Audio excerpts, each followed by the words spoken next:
agradecerle su invitación a esta actividad tan interesante que está difundiendo y promoviendo la Universidad Autónoma de Tamaulipas. Es un honor para mí estar presente en esta sesión de pláticas orientadas en este séptimo día virtual hacia las redes convergentes. Ya por lo que he visto en la agenda, ya tuvieron 3 ponencias previas y todavía les falta pues otro ratito antes de irse a comer, la mía y la de otro ponente. Entonces espero no aburrirlos mucho. El tema que les voy a platicar esta tarde es un poquito sobre cómo esta parte de convergencia de tecnologías que se ha estado platicando el día de hoy y lo que resta de la tarde, las tecnologías que se están implementando en las redes a nivel mundial, independientemente de su índole comercial, empresarial, etcétera, ver cómo esto afecta a las redes académicas, que al final de cuentas es el ámbito en que nosotros estamos involucrados, cómo la integración tecnológica o la integración de servicios impacta a una red de una universidad en cuanto a tecnología se refiere. Entonces, ese va a ser el motivo de esta charla. Voy a empezar un poquito con un antecedente sobre las primeras comunicaciones. Yo sé que pues, la mayoría de los que están en línea son estudiantes de ingeniería o licenciaturas de carreras afines a las comunicaciones o al cómputo. Ya mucha historia se han de saber en cuanto a lo que han visto en sus clases y los maestros por ahí les han estado platicando. Pero, sin embargo, pues vale la pena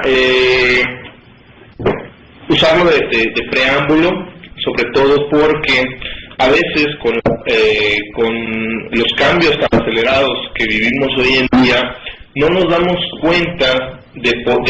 qué tan rápido hemos estado avanzando en los últimos años con respecto a las brechas que existieron al inicio de las comunicaciones. Entonces, hablamos en la siguiente slide sobre la parte recordemos, la primera red de comunicaciones como tal, que existió, aparte del telégrafo, pues fue el teléfono que fue patentado por Alexander Graham Bell, por ahí de 1876, y pongo patentado, que fue el que lo patentó, aunque ahí hay una discusión histórica si realmente él fue el creador del teléfono o fue Marconi, pero al final del día el que lo patentó fue Graham Bell, ¿no? Entonces, desde 1870 aproximadamente, que se crea el teléfono, ¿sí?, al año 2000, estamos hablando de 130 años, que las redes cambian, evolucionan, pero sobre todo la evolución ha sido en las últimas décadas, sobre todo este par de últimas décadas, y como insisto, a veces la historia nos sirve para conocer cómo hemos avanzado y también a veces mirar atrás para fines comparativos, sirve para poder ubicarnos el cómo hemos estado evolucionando. Nosotros ya hoy en día, cualquiera de nosotros ya estamos tan enrolados en esto de las tecnologías, y sobre todo más los estudiantes de las nuevas generaciones, que ya las universidades les brindan servicios en línea y demás, pues prácticamente estás día a día trabajando con la tecnología, y el internet pues ya para cada uno de nosotros, el internet y los celulares y demás ya son tecnologías que no podemos prescindir de ellas, vivimos con ellas, y si nos las quitan, digo, ¿quién de ustedes, si se quedan sin celular una semana y sin internet, va a estar a gusto? ¿No? Yo creo que o estás mandando mensajitos de SMS, o estás en el chat, en fin, para comunicarte con amigos y demás, ya sea para fines de estudio, de trabajo, o bien de entretenimiento, ¿no? Pues a ver dónde te vas el fin de semana, etcétera. Entonces, si te pones a ver cómo evolucionan las cosas, ¿Y de dónde surgen? Pues hay un abismo enorme entre lo que históricamente nace a lo que estamos ahorita, y eso es precisamente lo que nos vale la pena recordarlo. Entonces, pues las primeras redes que tuvimos, pues al final de cuentas eran redes manuales, como por ahí espero la imagen ayude a visualizar un poquito. Son las primeras redes de conmutación telefónica, por ejemplo, que claro que ninguno de nosotros, y menos ustedes los que están en línea, les tocó vivirlo, pero sí lo hemos visto por ahí en películas, ¿no? Donde quería hablar Juan con Laura, y pues había una persona en la central telefónica y estaba cambiando cables, ¿no? Al final del día, cerrando un circuito. ¿Por qué? Porque la comunicación era física, no había una lógica, no había protocolos de por medio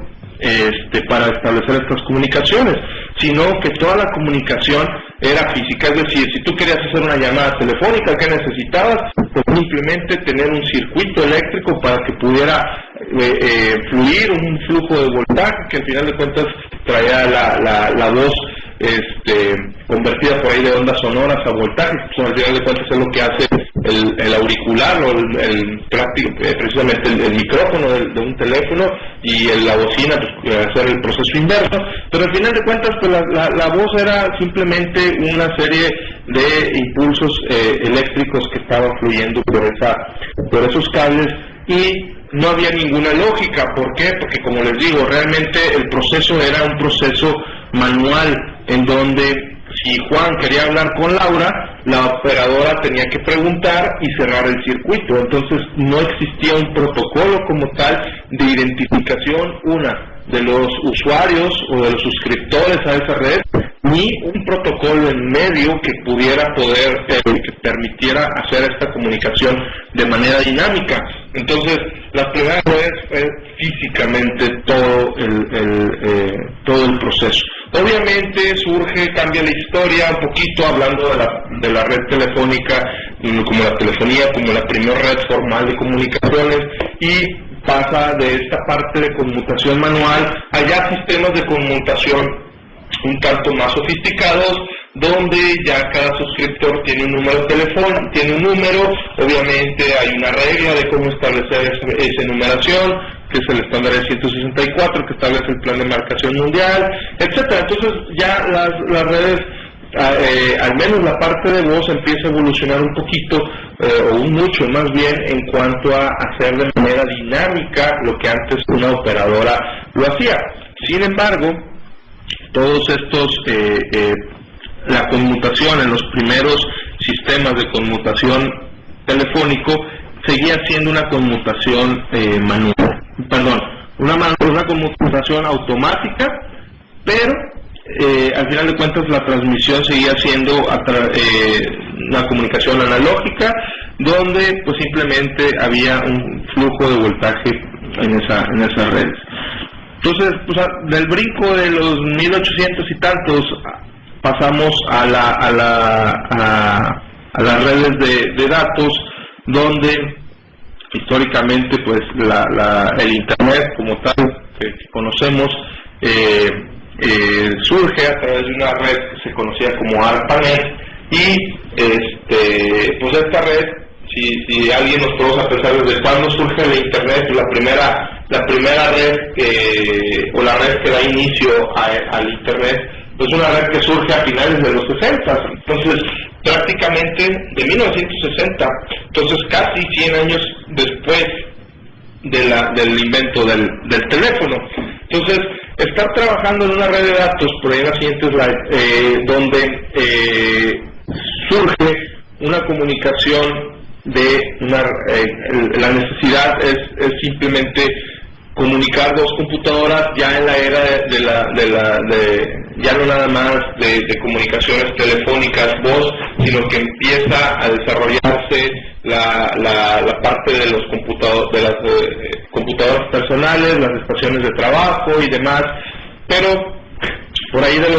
los 60, como les digo, surge esta red que, si lo vemos, el backbone que tenía esta red era de 50 kilobits por segundo. Entonces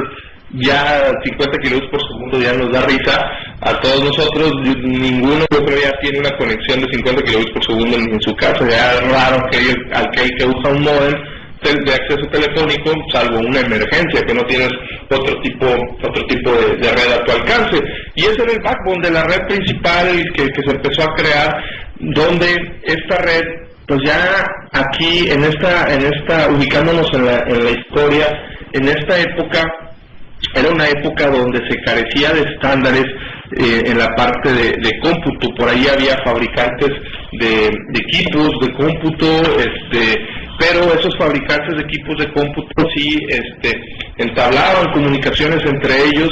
pero al momento de traer una computadora de un tercero o un equipo de un tercero, pues ya tenías el problema de que no podía existir la comunicación. Entonces, esta época hace el parteaguas, digámoslo así, donde aparte del desarrollo tecnológico en cuestiones físicas, de medios de transmisión, mayores alcances, conectividad, etcétera, pasamos a la necesidad de poder tener estándares y protocolos de manera única que nos permitan poder interoperar equipos de diferentes marcas. Entonces, esa época que estamos platicando, yo creo que también ni a ustedes ni a mí nos tocó estar, pero salvo ahí algunas excepciones, esa época pues era donde surgían los primeros equipos de cómputo, y esos equipos, cada fabricante tenía sus códigos para poder comunicar máquinas de la misma marca, ¿no? Estábamos hablando de que estaba Digital, Xerox, etcétera. Por ahí hay películas que lo reflejan, no sé, la de los piratas de Silicon Valley, por ahí que hicieron alguna vez. Esa película refleja esa historia donde la ausencia de estándares que existen en esa época histórica, donde algunos íconos ahorita del cómputo y de esta área pues se empezaron a volver millonarios por un lado y posteriormente famosos, ¿no? Pero como les digo, en esta parte de ARPANET, lo que la necesidad, aparte de conectarlo, tener un medio físico de conexión, aquí el problema surgía, bueno, ¿cómo vamos a poder interoperar dispositivos de diferentes fabricantes, de diferentes desarrolladores? Entonces, esto hace que tengamos, como les decía, la necesidad de estandarizar. Ahí es donde entra históricamente el famoso modelo OSI, que yo creo que ya todos ustedes lo deben de conocer en las múltiples clases que han de llevar, y el modelo OSI precisamente pues fue el primer intento formal de poder estandarizar todos estos estándares y protocolos, y regidos por una entidad